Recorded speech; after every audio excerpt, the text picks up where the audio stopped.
தூயாவியாரின் பெயராலே.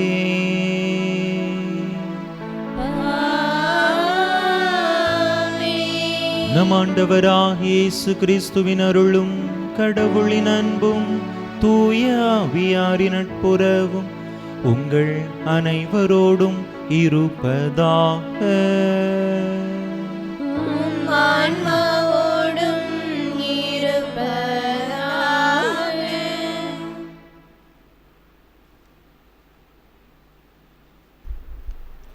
இறையேசுவில் பிரியமான சகோதர சகோதரிகளே, 16ஆம் ஞாயிறு திருப்பலிக்கு உங்கள் அனைவரையும் அன்புடன் வரவேற்கிறேன். ஆண்டவர் அன்புமிக்கவர், ஆற்றல் உள்ளவர், பேரன்பு கொண்டவர் என்பதை நாம் பல நேரங்களில் அறிந்திருக்கிறோம், உணர்ந்திருக்கிறோம். மனமாறி நற்செய்தியை நம்புபவர்களுக்கு, தன்னை போல் பிறரையும் அன்பு செய்வர்களுக்கும் அமைதி அளிப்பவர் நம் ஆண்டவர். நமக்கு நன்மை செய்ய தெரிந்திருந்தும் அதனை செய்யாமல் இருந்தால் பாவம் செய்பவர்களுக்கு என்ன நேரிடும் என்பதை இன்றைய நற்செய்தி வாசகம் தெளிவுபடுத்துகிறது. இன்னும் பல உவமைகளை வாயிலாக நம் ஆண்டவர் பல அறிவுரைகளை நமக்கு வழங்கி கொண்டே இருக்கிறார். நாம் அதனை கருத்தாய் கேட்டு நன்மையான பெற்றுக்கொள்ள இத்திருப்பலியில் இணைவோம், இறையாசிர் பெறுவோம். திருமுழுக்கு நினைவாக நம் மீது தெளிக்கப்படும் இத்தண்ணீரை இறைவன் ஆசீர்வதிக்க மன்றாடுவோம். ஆண்டவரே, எல்லாம் வல்ல இறைவா, உடல் ஆன்ம வாழ்வு அனைத்துக்கும் ஊற்றும் தொடக்கமும் நீரே. இத்தண்ணீரை புனிதப்படுத்தியருள உம்மை வேண்டுகின்றோம். எங்கள் பாவங்களுக்கு மன்னிப்பு வேண்டவும், எல்லா நோய்களையும் மாற்றானின் சூழ்ச்சிகளையும் எதிர்த்து உமது அருளின் பாதுகாப்பை அடையவும் நாங்கள் இத்தண்ணீரை நம்பிக்கையுடன் பயன்படுத்துகின்றோம். ஆண்டவரே, உமது இரக்கத்தின் உதவியால் உயிருள்ள தண்ணீர் எங்களில் பொங்கி எழுந்து மீட்பளிப்பதாக. இவ்வாறு நாங்கள் தூய இதயத்தோடு உம்மை அணுகி வந்து எங்கள் உடலுக்கும் ஆன்மாவுக்கும் வரும் இடர்கள் அனைத்தையும் விலக்குவோமாக. எங்கள் ஆண்டவராகிய கிறிஸ்து வழியாக உம்மை மன்றாடுகிறோம். ஆமென். எல்லாம் வல்ல இறைவா, தண்ணீர் வளம் பெற அதில் உப்பிட வேண்டும் என்று இறைவாக்கினர் எலிசா வழியாக கற்பித்தீர். உமது படைப்பு பொருளாகிய இந்த உப்பை பரிவிரக்கத்துடன் புனிதப்படுத்தியருள உமை தாழ்மையுடன் வேண்டுகின்றோம். ஆண்டவரே, உப்பு கலந்த தண்ணீர் தெளிக்கப்படும் இடமெல்லாம் தீயோனின் தாக்குதல் அனைத்தும் தோல்வியுறச் செய்வீராக. உம் தூய ஆவியார் உடனிருந்து எங்களை இடையராது காத்தருள்வாராக. எங்கள் ஆண்டவராகிய கிறிஸ்து வழியாக உமை மன்றாடுகிறோம். ஆமென்.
எல்லாம் வல்ல இறைவன் நம் பாவங்களில் இருந்து நம்மை தூய்மைப்படுத்துவாராக.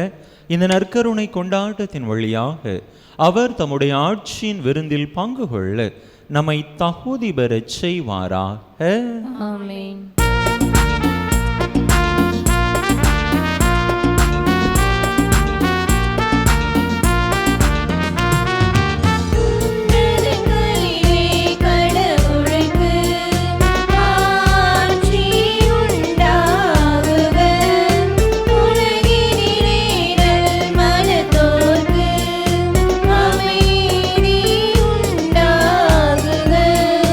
புகழ்கின்றோம் யாவும்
மன்றாடுவோமாக. எல்லாம் வல்ல இறைவா, நீர் உளம் கனிந்து உமடியார்களாகிய எங்களில் உமருள் கொடைகளை பெருகச் செய்தருளும். இவ்வாறு நம்பிக்கை, எதிர்நோக்கு, அன்பு ஆகியவற்றால் நாங்கள் பற்றி எறிந்து உமது கட்டளைகளை விழிப்புடனும் ஆர்வத்துடனும் கடைபிடிக்க செய்தருள்வீராக. உம்மோடு தூயாவியாரின் ஒன்றைப்ப ஒரே இறைவனாய் என்றென்றும் வாழ்ந்து ஆட்சி செய்கின்ற எங்கள் ஆண்டவரும் உம் திருமகனுமாகிய இயேசு கிறிஸ்து வழியாக உம்மை மன்றாடுகின்றோம்.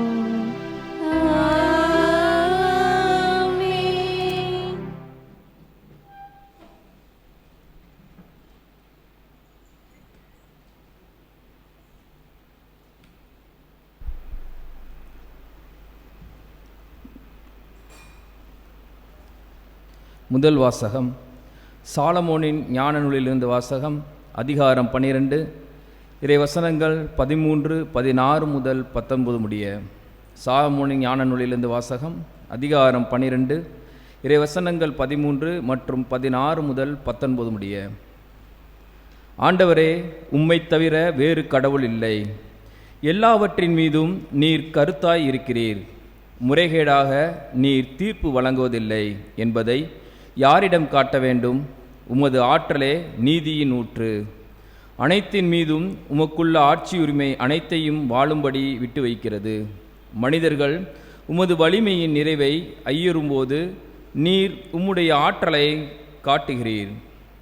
அதை அறிந்திருந்தும் செருக்குற்றுப்போரை அடக்குகிறீர். நீர் ஆற்றல் மிக்கவராய் இருப்பதால் கனிவோடு தீர்ப்பு வழங்குகிறீர். மிகுந்த பொறுமையோடு எங்களை ஆள்கிறீர். ஏனெனில் நீர் விரும்பும் போதெல்லாம் செயல்புரிய உமக்கு வலிமை உண்டு. நீதிமான்கள் மனிதநேயம் கொண்டவர்களாக இருக்க வேண்டும் என்பதை இச்செயல்கள் வாயிலாக உம் மக்களுக்கு கற்றுக் கொடுத்தீர். உம் மக்களை நன்னம்பிக்கையால் நிரப்பினீர்.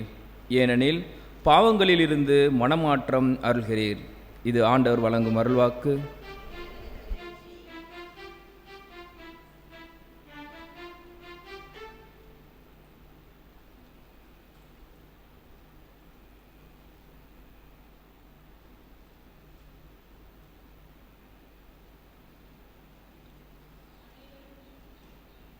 அனைவரும் பாட வேண்டிய பல்லவி. ஆண்டவரே நீர் நல்லவர் மன்னிப்பவர். ஆண்டவரே நீர் நல்லவர் மன்னிப்பவர். என் தலைவரே நீர் நல்லவர் மன்னிப்பவர். உம்மை நோக்கி மன்றாடும் அனைவருக்கும் பேரன்பு காட்டுபவர். ஆண்டவரே என் வேண்டுதலுக்கு செவிகொடும். உம் உதவியை நாடும் என் குரலை கேட்டருளும். ஆண்டவரே நீர் நல்லவர் மன்னிப்பவர். என் தலைவரே நீர் படைத்த மக்களினத்தார் அனைவரும் உம்மை உம் திருமுன் வந்து உம்மை பணிவர். உமது பெயருக்கு மாட்சி அளிப்ப. ஏனெனில் நீர் மாட்சி மிக்கவர், வியத்தகு செயல்கள் புரிபவர். நீர் ஒருவரே கடவுள். ஆண்டவரே நீர் நல்லவர் மன்னிப்பவர். என் தலைவரே நீரோ இரக்கமிகு இறைவன், அருள் மிகுந்தவர், விரைவில் சினமுறாதவர், பேரன்பும் உண்மையும் பெரிதும் கொண்டவர். என்னை கண்நோக்கி என் மீது இறங்கும். உம் அடியானுக்கும் ஆற்றலை தாரும். உம் அடியாளின் மகளை காப்பாற்றும். ஆண்டவரே நீர் நல்லவர் மன்னிப்பவர்.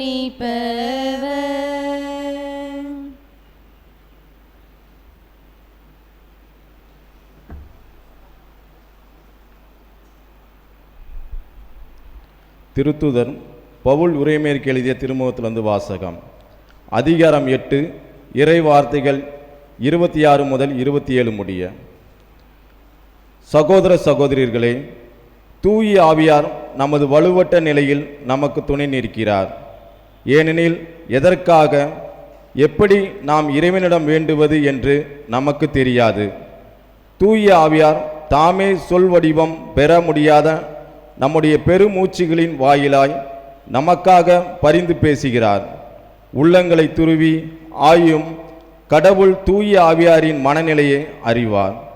தூய ஆவியாரும் கடவுளுக்கு உகந்த முறையில் இறை மக்களுக்காக பரிந்து பேசுகிறார். ஆண்டவர் வழங்கும் அருள்வாக்கு.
ஆண்டவர் உங்களோடு இருப்பாராக.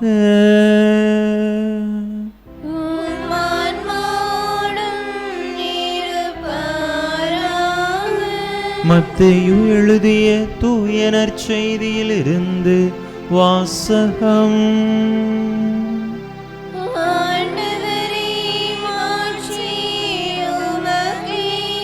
மத்தேயு எழுதிய தூய நற்செய்தி அதிகாரம் 13 இறை வசனங்கள் 24 முதல் 30 முடிய. மத்தேயு நற்செய்தி அதிகாரம் 13 இறை வசனங்கள் 24 முதல் 30 முடிய. அக்காலத்தில் இயேசு மக்கள் கூட்டத்திற்கு எடுத்துரைத்த வேறு ஓர் உவமை விண்ணரசை பின்வரும் நிகழ்ச்சிக்கு ஒப்பிடலாம். ஒருவர் தம் வயலில் நல்ல விதைகளை விதைத்தார். அவருடைய ஆட்கள் தூங்கும்போது அவருடைய பகைவன் வந்து கோதுமைகளுக்கு இடையே களைகளை விதைத்துவிட்டு போய்விட்டான். பயிர் வளர்ந்து கதிர் விட்டபோது களைகளும் காணப்பட்டன. நிலக்கிழாருடைய பணியாளர்கள் அவரிடம் வந்து, ஐயா, நீர் உமது வயலில் நல்ல விதைகளை அல்லவா விதைத்தீர், அதில் களைகள் காணப்படுவது எப்படி என்று கேட்டார்கள். அதற்கு அவர், இது பகைவனுடைய வேலை என்றார். உடனே பணியாளர்கள் அவரிடம், நாங்கள் போய் அவற்றை பறித்து கொண்டு வரலாமா, உம் விருப்பம் என்ன என்று கேட்டார்கள். அவர், வேண்டாம், களைகளை பறிக்கும்போது அவற்றோடு சேர்த்து கோதுமையையும் நீங்கள் பிடுங்கிவிடக்கூடும். அறுவடை வரை இரண்டையும் வளர விடுங்கள். அறுவடை நேரத்தில் அறுவடை செய்வோரிடம் முதலில் களைகளை பறித்து கொண்டு வந்து எரிப்பதற்கான கட்டுகளாக கட்டுங்கள். கோதுமையையோ என் களஞ்சியத்தில் சேர்த்து வையுங்கள் என்று கூறுவேன் என்றார். ஆண்டவரின் அருள்வாக்கு.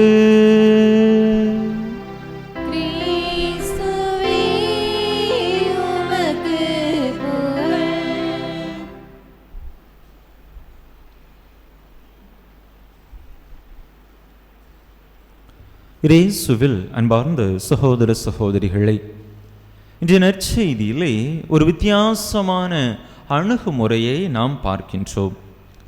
பொதுவாக விவசாயிகள் என்ன செய்வார்கள்? தங்களுடைய நிலத்திலே விதைகளை விதைக்கின்ற பொழுது, அவை முளை அரும்பி வளர ஆரம்பிக்கிற பொழுது களைகள் ஏதாவது அங்கே இருக்கிறதா என்று பார்த்து அதனை உடனடியாக பிடுங்கி எறிந்து விடுவார்கள். ஏனென்றால் எந்த ஒரு விவசாயிக்கும் நன்றாக தெரியும், களைகளும் விதைகளோடு அந்த முளைத்து அரும்பி வளர்கின்ற அந்த தானியத்தோடு வளர ஆரம்பித்தால் அங்கே அந்த களைகள் வளர்ந்து அந்த தானியத்தை நெருக்கிவிடும், அதனுடைய வளர்ச்சியை முற்றிலுமாக அழித்துவிடும் என்பது விவசாயிகளுக்கு தெரியும். எனவேதான் களைகளை அவர்கள் தங்களுடைய வயலிலே வளர அனுமதிப்பதில்லை. களைகள் வளர வளர அவற்றை பிடுங்கி எறிந்து விடுவார்கள். அன்பு மக்களே, ஆனால் நற்செய்தியிலே நாம் பார்க்கக்கூடிய அந்த தலைவர் ஒரு வித்தியாசமான அணுகுமுறையை பின்பற்றுகின்றார். அவருடைய பணியாளர்கள் வந்து கேட்கிறார்கள், களைகளை பிடுங்கட்டுமா? கோதுமையோடு சேர்ந்து அவையும் வளருகின்றனவே என்று கேட்டபொழுது, இல்லை, வேண்டாம், இரண்டையும் சேர்த்து வளர விடுங்கள் என்று அவர்களுக்கு களைகளும் வளர அங்கே அனுமதியை கொடுப்பதாக நாம் பார்க்கிறோம். அன்பு மக்களே, இந்த நிகழ்வு நம் ஆண்டவருடைய அன்பை சுட்டி காட்டக்கூடிய விதத்திலே இருக்கின்றது. இந்த உலகத்திலே நல்லவர்களும் பாவிகளும் இருக்கின்றார்கள். ஆண்டவருடைய இரக்கம் நல்லவர்களுக்கு மட்டுமல்ல, பாவிகளுக்கும் உரித்தானது என்பதை இங்கே இந்த ஊமையின் மூலமாக ஆண்டவர் சுட்டி காட்டுவதாக நாம் பார்க்கிறோம். அன்பு மக்களே, நம் அனைவருக்குமே தேர்ந்து தெளியக்கூடிய மனப்பக்குவம் இருக்கிறது. ஒரு காரியம் நல்லதா அல்லது கெட்டதா என்பதை ஆய்ந்து அறிந்து நாம் முடிவுகளை எடுக்கின்றோம். மனிதர்களை எடுத்துக்கொண்டோம் என்று சொன்னால் அவர்களுடைய செயல்பாடுகளை கொண்டு இவர்கள் நல்லவர்கள், இவர்கள் கெட்டவர்கள் என்று நம்முடைய பகுத்தறிவின் மூலமாக நாம் ஒரு முடிவுக்கு வந்து கெட்டவர்களை விலக்குகின்றோம், நல்லவர்களோடு நாம் உறவை வளர்த்து கொள்ளுகின்றோம். அதே போல எந்த ஒரு சூழ்நிலையும் சரி, கெட்டது நல்லது என்பதை நம்முடைய பகுத்தறிவினால் ஆய்ந்தறிந்து அதற்கேற்ப நாம் செயல்படுகின்றோம். பல நேரங்களில் நம்முடைய செயல்பாடுகள் எப்படிப்பட்டவையாக இருக்கும்? கெட்டவற்றை விலக்கிவிட்டு அல்லது கெட்டவர்களை விலக்கிவிட்டு நல்லவற்றையும் நல்லவர்களையும் சேர்த்து கொள்ளக்கூடிய ஒரு மனப்பக்குவம்தான், ஒரு இயல்புதான், அப்படிப்பட்ட தேர்ந்து தெளியக்கூடிய ஒரு அறிவுதான் நம்மிடத்தில் இருக்கும். அதைத்தான் நாம் செயல்படுத்துவோம். அன்பு மக்களே, பொதுவாக இந்த நல்லது கெட்டது என்பது எதை பொறுத்து அமைகிறது? அந்த புற சூழ்நிலைகளை பொறுத்தா அல்லது மனிதர்களை பொறுத்தா என்று நாம் சிந்தித்தோம் என்று சொன்னால் நிச்சயமாக இல்லை. நம்முடைய மனித சிந்தனைகளை, நம்முடைய இயல்புகளை பொறுத்து ஒரு மனிதர் கெட்டவராகவும் இருக்கலாம், நல்லவராகவும் இருக்கலாம். அவரால் நமக்கு ஏதோ ஒரு காரியம், நல்ல காரியம் நடக்க இருக்கிறது என்று சொன்னால் அந்த மனிதர் கெட்ட மனிதராக இருந்தாலும் கூட நம்முடைய பார்வையில் அவர் நல்லவராகத்தான் தெரிவார்.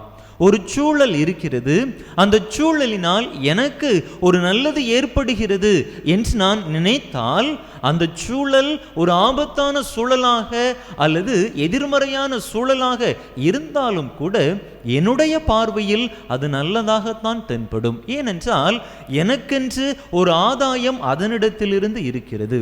பல நேரங்களில் நல்லது தீயது என்று நாம் தீர்மானிப்பது இப்படிப்பட்ட நம்முடைய சுய சிந்தனையின் அடிப்படையில், சுய வெறுப்பு அடிப்படையில் தான் இருக்கிறது. அன்பு மக்களே, மனித சிந்தனைகள், மனித எண்ண ஓட்டங்கள் இப்படிப்பட்டவையாகத்தான் இருக்கின்றன. ஆனால் ஆண்டவருடைய எண்ண ஓட்டங்கள், ஆண்டவருடைய சிந்தனைகள் இப்படி எந்த ஒரு சுய லாபத்தையும் எதிர்பாராமல் நல்லவர்கள் கெட்டவர்கள் என அவர்களை பிரித்து பார்க்காமல் அனைவருக்கும் பொதுவான ஒரு இயல்பாக, நல்லவர்களுக்கும் சரி தீயவர்களுக்கும் சரி, ஆண்டவர் நன்மைத்தன்மையை அனைவருக்கும் பொதுவாக கொடுப்பவராக இருக்கின்றார். அதைத்தான் இன்றைய நற்செய்தி வாசகமும் நமக்கு எடுத்து இயம்புகின்றது. ஆண்டவரது இரக்கம் நல்லவர்கள் மட்டுமல்ல, மாறாக தீயவர்கள் மீதும் அவரது இரக்கம் நிரம்ப பொழியப்படுகின்றது என்பதை சிறப்பான விதத்திலே இந்த ஓமையானது நமக்கு எடுத்து கூறுகின்றது. அன்பு மக்களே, விவிலியத்திலும் கூட நாம் பல இடங்களிலே பார்க்கின்றோம் ஆண்டவர் எந்த அளவிற்கு இரக்கத்தோடு இருக்கிறார், பொறுமையோடு இருக்கிறார். மனிதர்கள் அவருக்கு எதிராக, சக மனிதர்களுக்கு எதிராக காரியங்களில் ஈடுபடுகின்ற பொழுதும் கூட ஆண்டவர் அவர்களுக்காக காத்திருக்கின்றார். அவர்களுடைய மன மாற்றத்திற்காக, அவர்களுடைய நல்ல வாழ்விற்காக பொறுமையோடு காத்திருந்து எவ்வளவு வாய்ப்புகளை கொடுக்க முடியுமோ அவ்வளவு வாய்ப்புகளை ஆண்டவர் அவர்களுக்கு கொடுத்து கொண்டே இருப்பதாக நாம் பார்க்கிறோம். திருத்தூதர் பேதுருவை எடுத்துக்கொண்டோம் என்று சொன்னால், ஆண்டவருக்கு எதிராக அவர் செயல்படுகிறார், ஆண்டவரை மறுதலிக்கிறார். இருந்தாலும் கூட ஆண்டவர் அவரை முழுவதுமாக வெட்டி விடவில்லை. நீ என்னோடு இருப்பதற்கு தகுதியற்றவன், என்னுடைய திருத்தூதன் என்று அழைக்கப்பட உனக்கு உரிமையும் கிடையாது, அதற்கான தகுதியும் கிடையாது என்று ஆண்டவர் பேதுருவை ஒதுக்கி வைத்து விடவில்லை. மாறாக அவருக்கான வாய்ப்பை கொடுக்கின்றார். அவர் மனம் திரும்புவதற்கான, மனம் மாறுவதற்கான ஒரு வாய்ப்பை கொடுக்கின்றார். அன்பு மக்களே, அந்த வாய்ப்பு பேதுருவினுடைய வாழ்க்கையிலே ஒரு பெரிய மாற்றத்தை ஏற்படுத்துகிறது. திரு அவையினுடைய தலைவராக அவர் உயர்த்தப்படுகிறார். பாவச் சூழ்நிலையில் இருந்த ஒரு மனிதர் புனிதர் நிலைக்கு உயர்த்தப்படுகின்றார். ஆண்டவருடைய வாய்ப்பு அங்கே அவருக்கு அப்படிப்பட்ட ஒரு மாற்றத்தை கொண்டு வந்ததாக பார்க்கிறோம். அன்பு மக்களே, இதே வாய்ப்பு ஆண்டவர் எந்த வாய்ப்பை பேதுருவுக்கு கொடுத்தாரோ அதே வாய்ப்பு யூதாசுக்கும் கொடுக்கப்பட்டது. ஆனால் யூதாசு அதை சரியான விதத்திலே பயன்படுத்தி கொள்ளவில்லை. யூதாசு தன்னை காட்டி கொடுக்க போகிறான் என்று இயேசுவுக்கு தொடக்கத்திலிருந்தே தெரிந்திருந்தது. அவர் நினைத்திருந்தால் தன்னுடைய திருத்தூது குழுமத்திலிருந்து அவரை விலக்கி வைத்திருக்கலாம். ஆனால் தன் வாழ்வின் இறுதி வரை அவர் யூதாசுக்கான வாய்ப்புகளை கொடுத்து கொண்டே இருந்தார். இறுதி ராவுணவின் போதும் கூட யூதாசை அமர வைத்து அவரோடு ஒரே கிண்ணத்திலே பருகி யூதாசினுடைய கால்களை கழுவி முத்தமிடுகின்றார். அந்த அளவிற்கு இந்த சூழலிலாவது, இந்த நேரத்திலாவது இவன் மனமாறி விடமாட்டானா, தன்னுடைய வாழ்க்கையிலே ஒரு மாற்றத்தை கொண்டு வந்து விடமாட்டானா என்று இறுதி வரை ஆண்டவர் யூதாசுக்கான வாய்ப்பை கொடுத்து கொண்டே இருந்தார். ஆனால் யூதாசு பேதுருவை போல் அல்லாமல் தனக்கு கொடுக்கப்பட்ட அனைத்து வாய்ப்புகளையும் வீணடித்து விட்டான். விளைவு அவனுடைய வாழ்வையே அவன் தொலைத்து தன்னுடைய வாழ்வையே இழந்து விட்டதாக நாம் பார்க்கிறோம். அன்பு மக்களே, ஆண்டவருடைய வாய்ப்புகள் நாம் எண்ணி பார்த்திராத அளவுக்கு ஏராளம் நம்முடைய வாழ்க்கையிலே ஒவ்வொரு நாளும் கொடுக்கப்பட்டு கொண்டே இருக்கின்றன. தாவீது அரசனுடைய வாழ்க்கையை எடுத்துக்கொள்வோமே, மிகவும் பாவச் சூழலுக்கு மத்தியிலே வாழ்ந்து கொண்டிருந்தார். உரியாவினுடைய மனைவி பெத்செபாவோடு தவறான உறவு கொண்டார். ஆண்டவருக்கு எதிரான காரியங்களில் ஈடுபட்டார். ஆனால் ஆண்டவர் நாத்தான் இறைவாக்கினர் மூலமாக அவருக்கு அந்த ஒரு எச்சரிக்கையை விடுத்த பொழுது தாவீது தன்னுடைய வாழ்விலே ஒரு மாற்றத்தை அவர் கொண்டு வருகின்றார். நான் ஆண்டவருக்கு எதிராக செயல்பட்டு விட்டேன், மனிதர்களுக்கு எதிராக செயல்பட்டு விட்டேன், ஆண்டவரே என் மீது இரக்கம் வையும், என்னை மன்னியும் என்று மனதுருக ஆண்டவரிடத்திலே அவர் மன்றாடி ஆண்டவரின் மன்னிப்பை, புதிய வாழ்வை பெற்று கொண்டதாக பார்க்கிறோம். அதைத்தான் திருப்பாடல்கள் 51வது அதிகாரத்திலே நாம் வாசிக்கின்றோம். அன்பு மக்களே, நாம் நம்முடைய தவறுகளிலிருந்து மனம் மாறுவதற்கான வாய்ப்பை ஆண்டவர் அன்றாடம் கொடுத்து கொண்டே இருக்கின்றார். அந்த வாய்ப்பை நாம் பயன்படுத்தி கொள்கிறோமா என்று சிந்தித்து பார்ப்போம். ஆண்டவர் நீடிய பொறுமை உள்ளவர், அவர் எப்பொழுதும் சினம் கொள்பவர் அல்ல என்பதை ஆண்டவரின் இரக்கத்தை அனுபவித்த தாவீது திருப்பாடல்கள் 103வது அதிகாரத்தில் அருமையாக எடுத்துரைக்கிறார். 8, 9, 10 வசனங்களை எல்லாம் நாம் வாசிக்கின்ற பொழுது தெரியும்.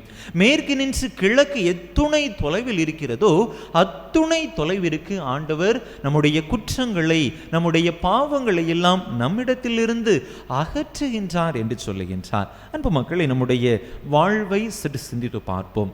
ஆண்டவர் நாம் மனம் திரும்புவதற்கான வாய்ப்பை தான் கொடுப்பாரே தவிர நாம் மனம் திரும்ப வேண்டும் என்கின்ற நிர்பந்தத்தை அவர் ஒரு நாளும் கொடுப்பதில்லை.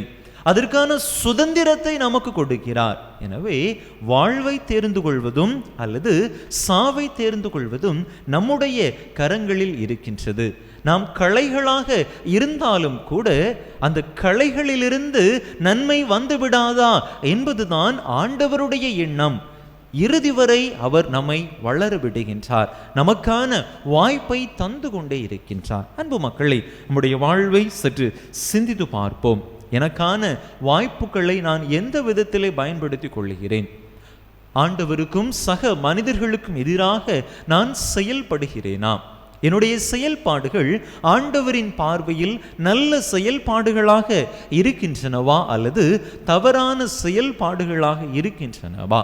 சிந்தித்து பார்த்து ஆண்டவருக்கு உகந்த விதத்திலே நம்முடைய செயல்பாடுகளை அமைத்து கொள்ள ஆண்டவர் நமக்கு தரக்கூடிய வாய்ப்புகளை நல்ல விதத்திலே பயன்படுத்தி கொண்டு அவரிடத்திலே நன்மையான மனதோடு திரும்பி வர தேவையான அருள் வரம் வேண்டி தொடர்ந்து இந்த திருப்பலியிலே இணைந்து மன்றாடுவோம். ஆமென்.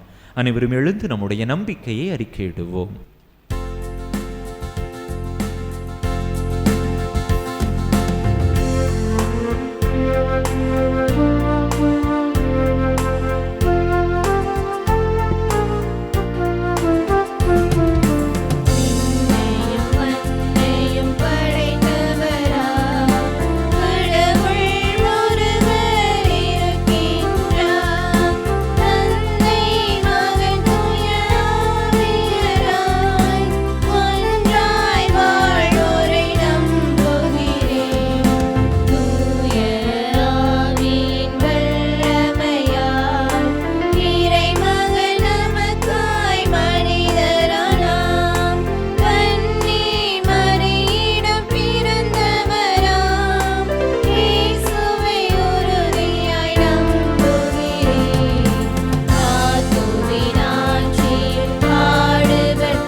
நம்முடைய தேவைகளையும் மன்றாட்டுகளையும் விண்ணப்பங்களையும் நம்பிக்கையோடு ஆண்டவரிடத்திலே எடுத்துச் சொல்லி மன்றாடுவோம்.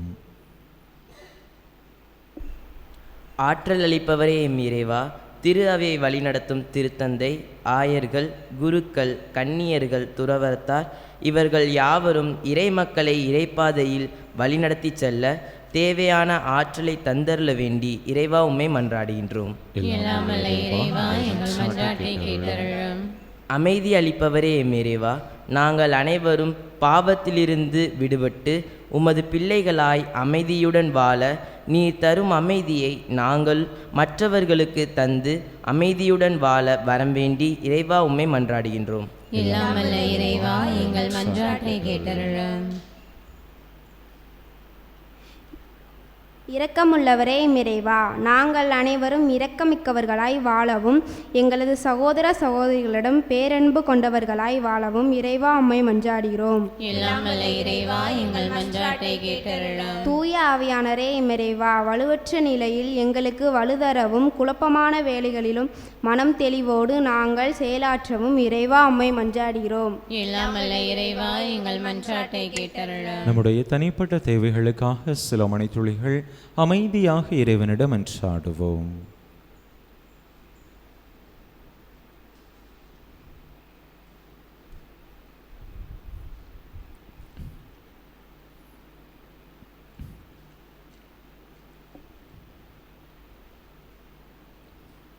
அன்பு தந்தையே, எங்கள் இறைவா, உம் பிள்ளைகள் உம்மிடத்திலே நம்பிக்கையோடு எடுத்துரைத்த இந்த மன்றாட்டுக்களை எல்லாம் எங்களுக்கு தந்தருள வேண்டும் என்று எங்கள் ஆண்டவராகிய கிறிஸ்து வழியாக உம்மை மன்றாடுகிறோம்.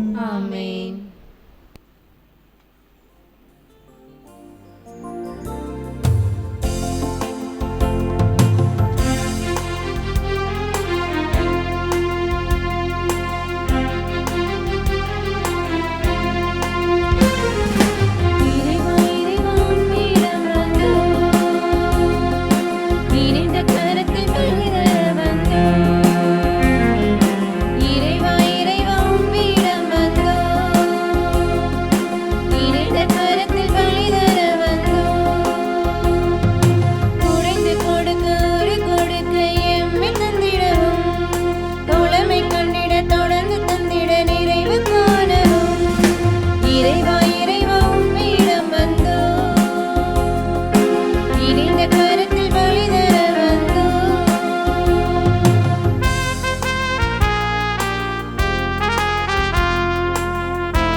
சகோதர சகோதரிகளே, என்னுடையதும் உங்களுடையதுமான இப்பலி எல்லாம் வல்ல தந்தையாக இறைவனுக்கு ஏற்றதாகும்படி மன்றாடுங்கள்.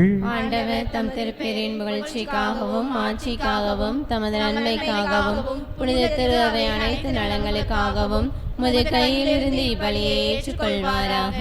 ஆண்டவரே, பழைய ஏற்பாட்டு பல்வேறு பலிகள் உம் திருமகனின் நிறைவான ஒரே பலியில் முழுமை பெறச் செய்தே.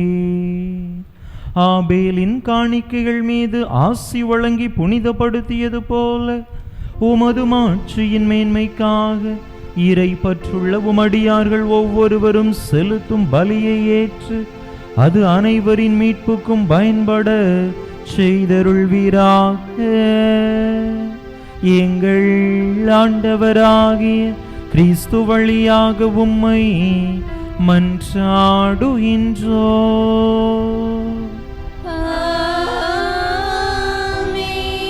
ஆண்டவர் உங்களோடு இருப்பாராக.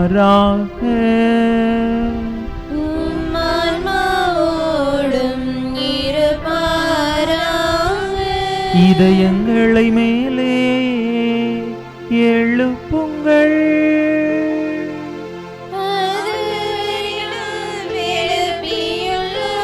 நம் இறைவனாகிய ஆண்டவருக்கு நன்றி கூறுவோம்.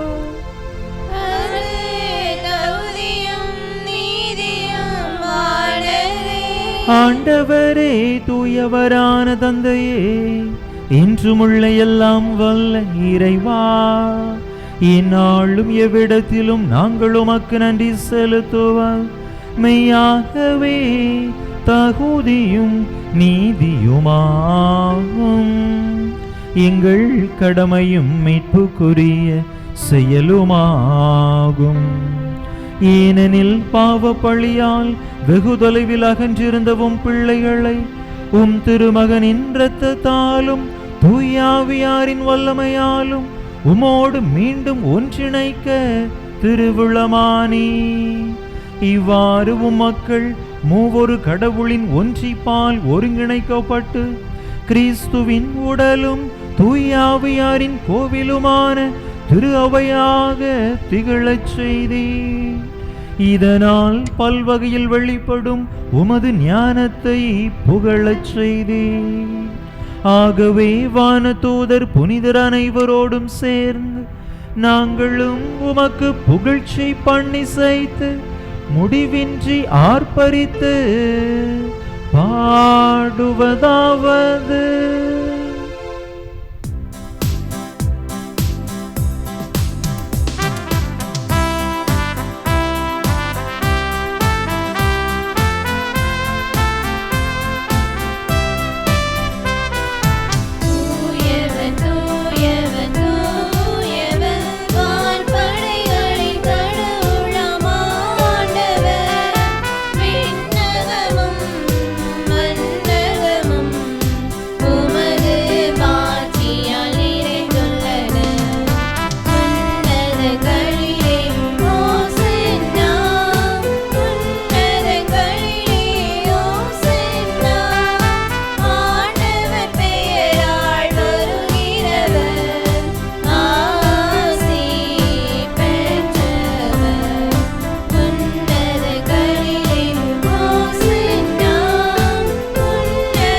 ஆண்டவரே, நீர்மையாகவே தூயவர், தூய்மை அனைத்துக்கும் ஊற்று.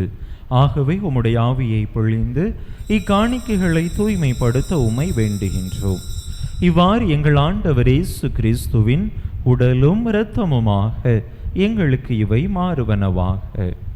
அவர் பாடுபட உளம் கனிந்து தம்மை கையளித்த போது அப்பத்தை எடுத்து நன்றி செலுத்தி அதை பிட்டு தம் சீடர்களுக்கு அளித்து அவர் கூறியதாவது: அனைவரும் இதிலிருந்து பெற்று உண்ணுங்கள், ஏனெனில் இது உங்களுக்காக கையளிக்கப்படும் என் உடல்.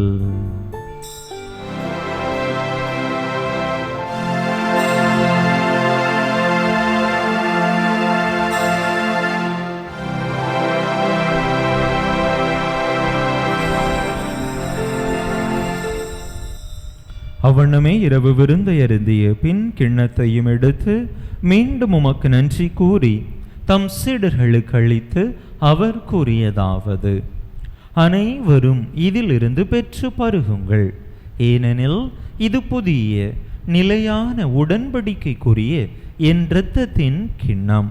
இது பாவ மன்னிப்புக்கென்று உங்களுக்காகவும் பலருக்காகவும் சிந்தப்படும். இதை என் நினைவாக செய்யுங்கள்.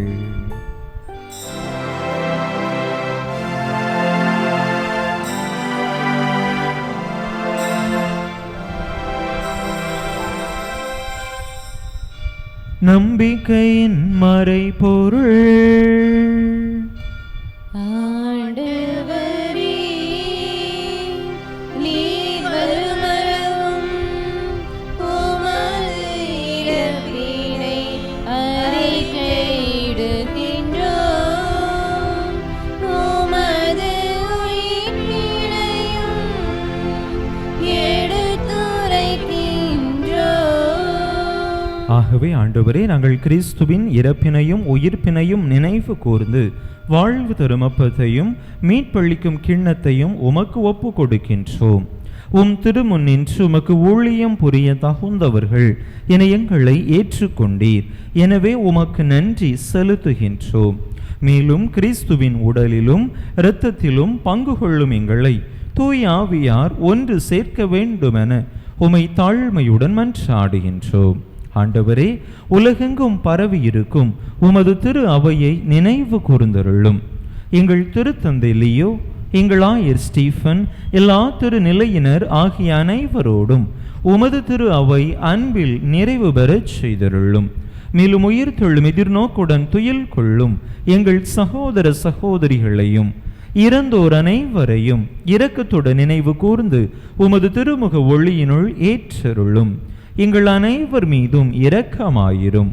கடவுளின் கன்னித்தாயும் எங்கள் பாதுகாவலியுமான புனித ஜெபமாலை அன்னை, அவருடைய கணவரான புனித யோசேப்பு, புனித திருத்தூதர்கள், இவ்வுலகில் உமக்கு உகந்தவராயிருந்தோர் ஆகிய புனிதர் அனைவருடனும் நாங்கள் நிலைவாழ்வில் பங்கு கொள்ளும் தகுதி பெற்று உம் திருமகன் இயேசு கிறிஸ்து வழியாக உமை புகழ்ந்தேத்தும் வரமருள உமை மன்றாடுகின்றோம்.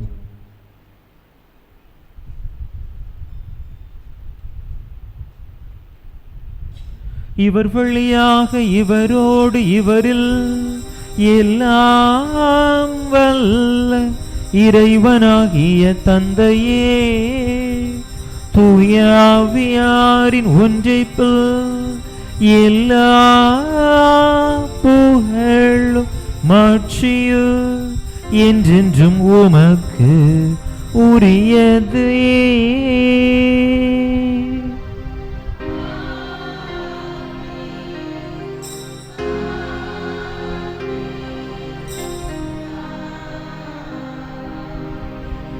மீட்பரின் கட்டளையால் கற்பிக்கப்பட்டு இறை படிப்பினையால் பயிற்சி பெற்ற நாம் துணிந்து சொல்லுவோம்.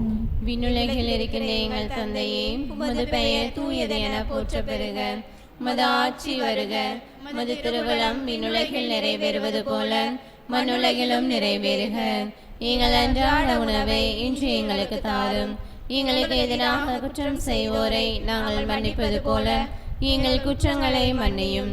எங்களை சோதனைக்கு உட்படுத்தாதையும் தீமையிலிருந்து எங்களை விடுவித்தருளும். ஆண்டவரே, தீமை அனைத்தில் இருந்தும் எங்களை விடுவித்து எங்கள் வாழ்நாளில் அமைதியை கனிவுடன் அருள உமை மன்றாடுகின்றோம். உமது இரக்கத்தின் உதவியால் நாங்கள் பாவத்தில் இருந்து எப்போதும் விடுதலை பெற்று யாதொரு கலக்கமுமின்றி நலமாய் இருப்போமாக. நாங்கள் எதிர்நோக்கி இருக்கும் பேரின்பத்துக்காகவும் எம் மீட்பராகிய இயேசு கிறிஸ்துவின் வருகைக்காகவும் காத்திருக்கின்றோம். ஆண்டவரே இயேசு கிறிஸ்துவே, அமைதியை உங்களுக்கு விட்டுச் செல்கின்றேன், என் அமைதியையே உங்களுக்கு அளிக்கின்றேன் என்றும் திருத்தூதர்களுக்கு மொழிந்தீரே. எங்கள் பாவங்களை பாராமல் உமது திரு அவையின் நம்பிக்கையை கண்ணோக்கி உமது திருவுளத்துக்கு ஏற்ப அதற்கு அமைதியையும் ஒற்றுமையையும் அளித்தருள்வீராக. என்றென்றும் வாழ்ந்து ஆட்சி செய்கின்றவர் நீரே. ஆண்டவருடைய அமைதி உங்கள் அனைவரோடும் என்றும் இருப்பதாக. ஒருவருக்கொருவர் கிறிஸ்து வழங்கும் அமைதியை பகிர்ந்து கொள்வோம்.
இதோ இறைவனின் செமரி, இதோ உலகின் பாவங்களை போக்குகின்றவர்.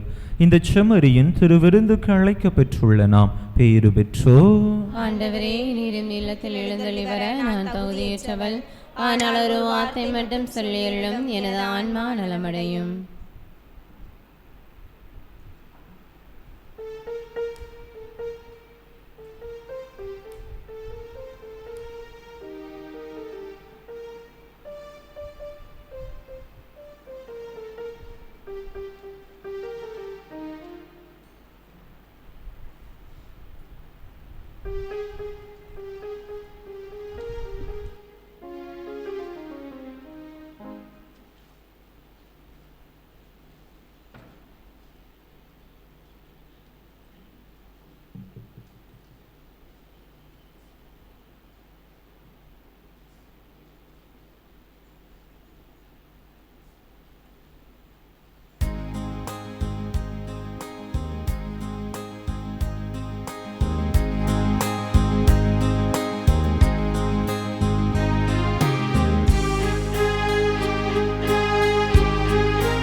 அறிவிப்புகள். இன்று ஆண்டின் பொதுக்காலம் 16ஆம் ஞாயிறு. அன்பு மக்களே, அடுத்த ஞாயிறு விளாத்திக்குளம் வேம்பு சென்டரில் வைத்து வேலைவாய்ப்பு பதிவு முகாம் ஒன்று நடைபெறுகின்றது.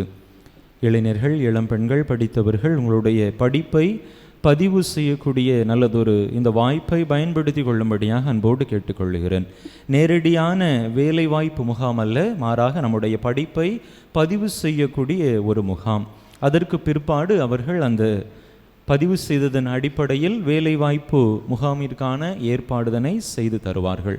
கூடுதல் விவரங்கள் அறிய, என்னென்ன சர்டிஃபிகேட்ஸ் கொண்டு போக வேண்டும் என்பதை அறிய, கூடுதல் தகவல்களுக்கான அந்த கான்டாக்ட் நம்பர், தொடர்பு எண்கள் நம்முடைய வாட்ஸ்அப் குரூப்பிலே பதிவிட்டிருக்கிறேன். அதனை அன்பு மக்கள் பார்த்து தெரிந்து கொள்ளும்படியாக, தொடர்பு கொள்ளும்படியாக, வாய்ப்பை பயன்படுத்தி கொள்ளும்படியாக அன்போடு கேட்டுக்கொள்கிறேன். அன்பு மக்களை, நாளை மற்றும் நாளை மறுதினம் நம்முடைய குறுக்குச்சாலை மறைவட்ட குருக்களுக்கான கூடுகை வெளியூரில் வைத்து நடைபெறுகிறது. நான் அதிலே கலந்து கொள்ள இருப்பதால் நாளை மற்றும் நாளை மறுதினம் திங்கள் மற்றும் செவ்வாய் நம்முடைய ஆலயத்திலே திருப்பலி நடைபெறாது. புதன்கிழமை மாலையில் நம்முடைய ஆலயத்திலே திருப்பலி நடைபெறும்.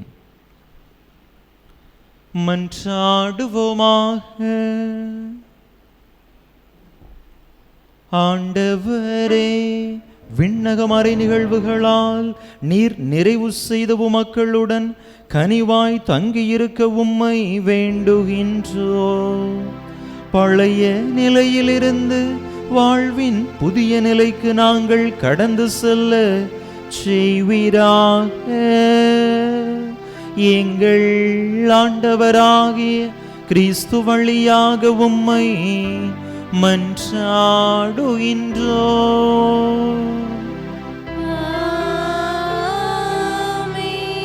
ஆண்டவர் உங்களோடு இருப்பாராக.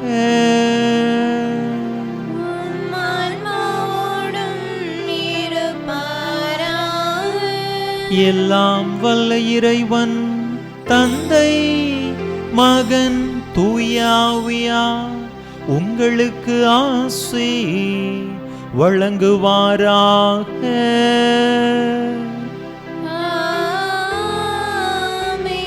இறையாசிரை நிறைவாக பெற்றவர்களாக சென்று வாருங்கள். திருப்பலி நிறைவேறிற்று.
திருப்பலி நிறைவேற்றிய தந்தை அவர்களின் உடல் சுகத்திற்காகவும் திருப்பலியை கலந்து கொண்டவர்கள் அனைவரின் தேவைகள் நிறைவேறும்படியாக வேண்டிக் கொள்வோம்.